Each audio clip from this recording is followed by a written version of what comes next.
Hey, what's up everybody? Holmes here and welcome back to more Dark Souls 2 updates. This update is going to be for the Skull of the First Sin.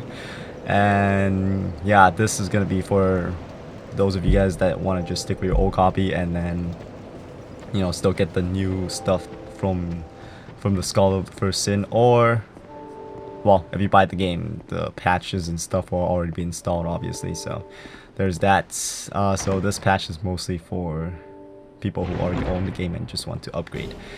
And this patch is going to take place on February 5th, 2015. And I'm reading this off of their Facebook fan page. So yeah. And there's a lot of things that they're going to be adding in this one and changing. So I'm going to read through the whole list and then I'll go back and comment on a few things if I still have time for this. So yeah.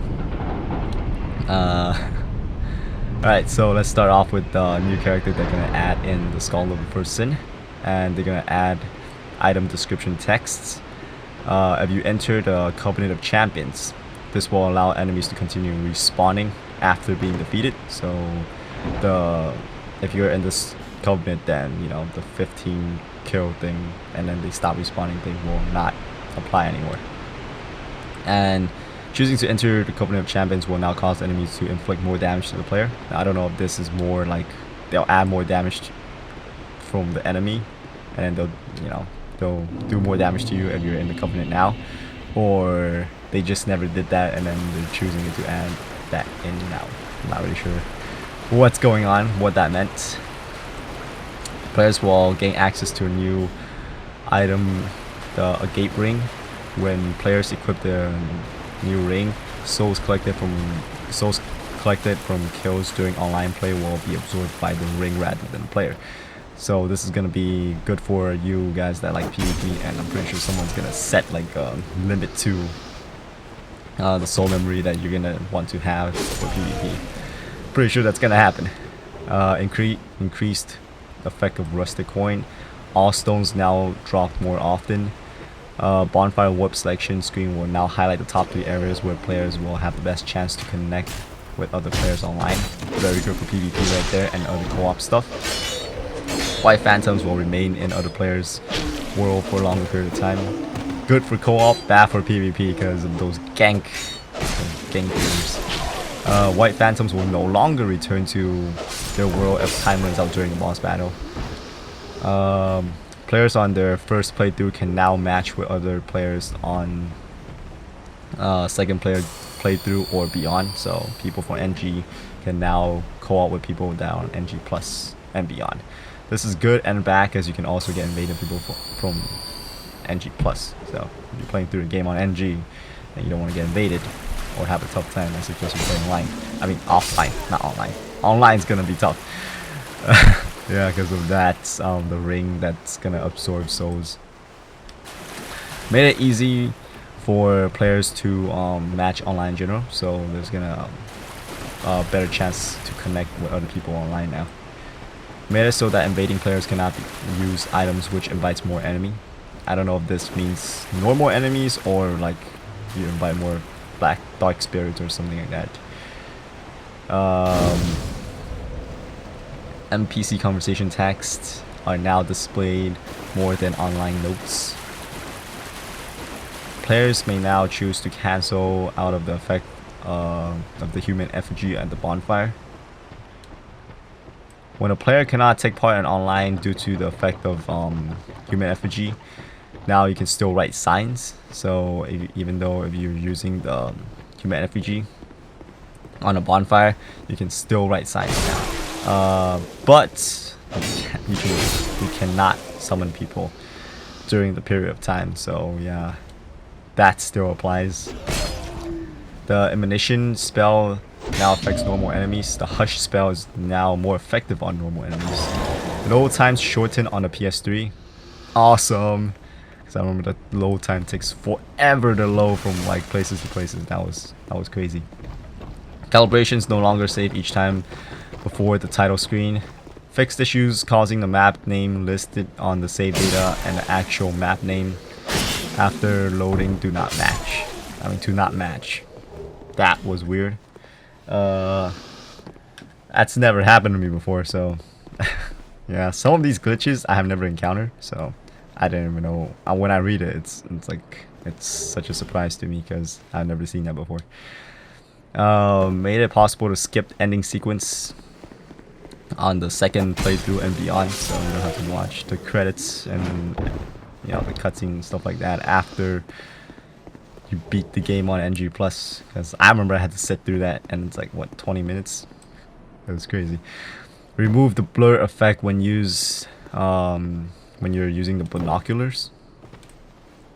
Rogue water, etc. Fixed issue causing user not be able to recover spells usage for the spells that are only be able to use once. So there's that.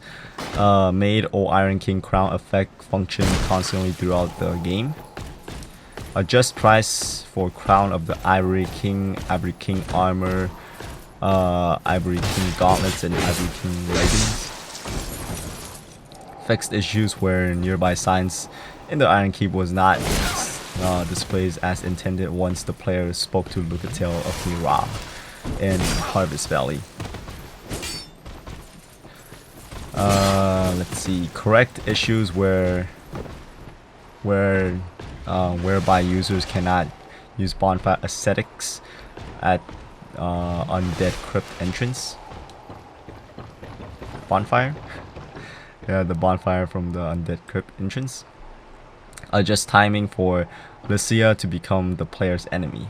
Adjust conditions for lighting Majula map from defeat Nishandra to defeat Throne Defender and Throne Watcher. To prevent invasion after defeating area bosses, made the human effigy effect function in this situation automatically. So I guess now you can't like get invaded after defeating the boss now. So it's back to Dark Souls 1 and Demon Souls now. Before you could still get invaded if you run around the area, even though you defeated the boss in the area. So guess they're going back to that. I wonder if Bloodborne will have that. I feel like knowing FromSoft, they'll most likely do that too.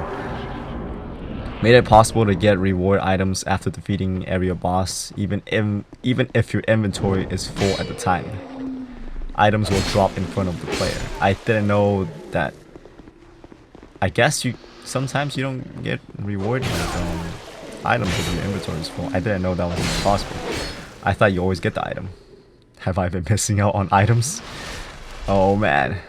Made it possible to get rewards items after using the Crush Eye Orb and defeating Lycia, even if your inventory is full at the time, and also the item will drop in front of the player. In Black Gulch, made it possible to receive Forgotten Key after defeating a giant when the player has 99 souls of a giant. 99 souls of a giant, holy crap. And the Grand Cathedral made it possible to receive the item that you are supposed to get when talking to Alasana, even if your inventory is full. At the ending, if the player has fulfilled the condition to receive the Conqueror and the Exalted Ring, but their inventory is full, made it possible to receive the ring properly. The player will receive the ring as soon as a space is opened up in their inventory.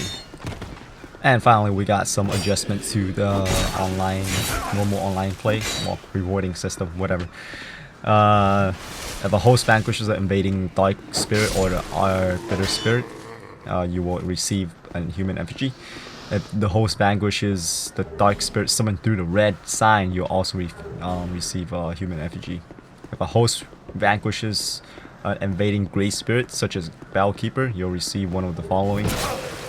Either a Titanite Chunk, Titanite Slab, Twinkling Titanite, or a Petrified Dragon Ball. Now, this applies to the Bellkeeper people that are in the Bellkeeper Covenant too. If you're invading as a Bellkeeper Covenant, and you beat the host, you vanquish the host, then you'll get one of the following items that I just mentioned too. Up next, the Rat King Covenant. If you vanquish the host, or if the host, well, yeah, if you vanquish the host